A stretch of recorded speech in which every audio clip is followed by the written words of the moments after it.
Maybe a better alternative name is Bidenitis. It's like an acute disease. You never know when it's going to be fatal. But look, Bidenomics is a return to central planning that was discredited in the 60s and 70s. We got the same kind of inflation through that. And I think that it depends on this incredible level of government spending, state intervention, and kind of a disregard for markets. It's kind of the opposite of what Trump 1.0 was, which was private sector solutions. The other thing that is part of Bidenomics is you have this massive wave of government spending, but it's met by increased regulation, so you're constricting the supply side, and that's why you get inflation. On the spending side, there's a lot of talk about the growth of government and objections to the growth of government. At the same time, you may know Ruchir Sharma has actually been writing on this subject saying, you know what, it has ever been thus, at least in modern history. Even the days of Ronald Reagan, President Ronald Reagan, the government actually didn't shrink at all. It continued to grow during that period of time. Do you take issue with that? Do you think there was a time when the government actually was smaller and we had the results of it? Well, David, I'm actually not an economist. I'm an economic historian, so I am boring enough that I could quote the size of government all the way back to Alexander Hamilton. So there was a time when the government was smaller, and with good reason. A lot of the programs have been increased, but traditionally, in terms of revenues, tax intake as a percent of GDP in modern times, we've averaged about 17 to 19.5% of GDP. And I think that's a pretty good baseline level. But what's worrying here are the size of the deficits, which are being driven by spending. And I think that somehow this Biden promise that we will do better in 2025 is pretty disingenuous.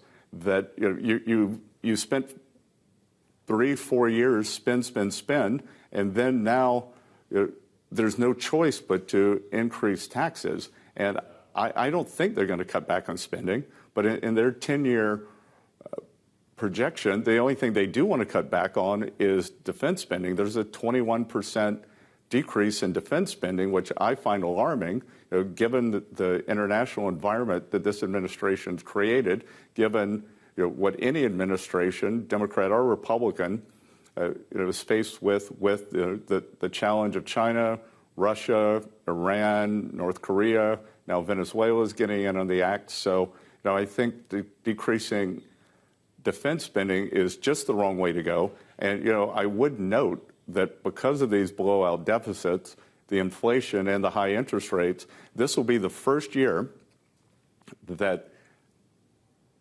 interest service on the debt is higher than defense spending.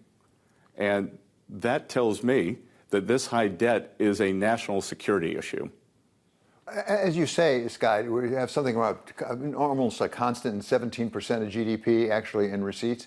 At the same time, expenditures, even during Ronald Reagan, they were 20%. They went up actually to 23 or 24%. They came back down close to 20%. The only time it's gone down as a percent of GDP was actually during Clinton. What do you think is a realistic number for Trump 2.0? If President Trump gets elected again, what do you think is a realistic number for government expenditure as a percentage of GDP? Look, I think we got to stay right in that 17.5 to 19% range, and I'm a big believer that for Trump 2.0 that we can control spending by freezing the discretionary component, except for defense, and moving toward a 3% deficit by 2028. I think that would be music to the market's ears. I think the debt market would respond to that. I think rates would go down. I think inflation would go down. So there's a chance here for a self-reinforcing cycle. You mentioned regulation as being the other force that we'll have to contend with, and obviously President Trump does not like regulation. You've said we should have less regulation. But let me ask you about one specific form of regulation. That's antitrust regulation, because you've also expressed concerns about incumbency, as it's called. And we do have growing concentration, pretty much as I understand it, through the U.S. economy. Isn't antitrust a useful mechanism? And is it something that perhaps President Trump, a second President Trump, would use to try to reduce concentration, which, after all, would likely reduce costs? Well, look, I think antitrust is a last resort. I think the real problem is we have too many barriers to entry. So once you cut regulation and there's more local finance available, I'm a big proponent of local and community banks, and Main Street can flourish, along with Wall Street. And what really drives Main Street are these local banking institutions. But I think once you cut regulation, then you get more entrance into the economy.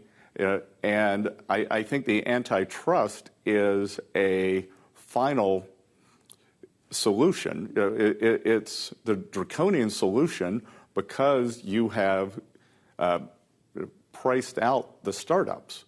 In my hometown of Charleston, South Carolina, we have a couple of new startup airlines, and the rates, the prices are low, the destinations are new, and it's pretty exciting. Scott, let's talk about the Fed independence, something that's really gotten talked about a lot. I know from talking to you before, you have some question about how independent the Fed is right now. But to President Trump, if he returns, how important would Fed independence be? Or is it important to him at all? Should it be important?